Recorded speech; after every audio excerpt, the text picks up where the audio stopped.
Hello mga ka-bakes! Good morning! So ayan, panibagong araw at syempre panibagong cake tutorial na naman ang ituturo ko sa inyo. So for today's video nga ay gagawa tayo na dedication cake para sa birthday na isang dentist na nagpunta doon sa school dito malapit sa amin. So kung bago ka pa lang dito sa aking YouTube channel at hindi ka pa nakakapag-subscribe, click nyo na subscribe button below and also the notification bell para lagi kayong updated sa aking mga videos. So ayan nga, ang flavor nga nito is chocolate moist cake and ang color na napili ko for the design is color brown. So super dali lang nitong gawin, super simple, dedication cake lang. And ayan, ganyan lang siya. Tapos maglalagay tayo ng drippings mamaya. So ang nag-order nga pala nito sa akin ay si Ma'am Arlene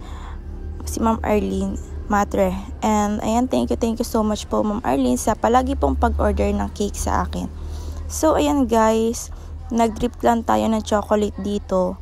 And may part nga talaga na parang hindi napaganda.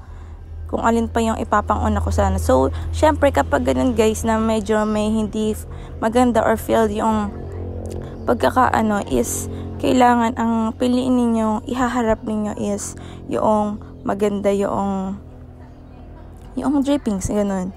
And ayan nga, naglagay na ako ng dedication dito sa ibabaw. Sinulat ko lang siya. So, hindi ako ganun pa kagaling magsulat sa cake. Diba sila, may calligraphy silang ginagawa. Ako, ayan, basta kung ano lang yung sulat ko sa pagsulat, ganun lang din yung sulat ko dito sa cake. So, ayan guys, gumamit din ako ng 2B na decorating tip large para lagyan ng design na kaunti dito sa ating cake. So, tingnan niyo guys mamaya-maya. So, ayan, ganyan lang yung ginawa ko. Napakadali lang, napakasimple lang at alam kong kayang-kaya lalong-lalo na ng mga bago or mga beginners pa lamang sa pagkikake. Tapos maglalagay lang din tayo ng kaunting drudges dito sa ibabaw para mas maganda siyang tignan. So, ito na nga guys yung result ng ating dedication cake. So, happy birthday po Doc Alvi. And thank you so much po kay Ma'am Matre sa pag-order.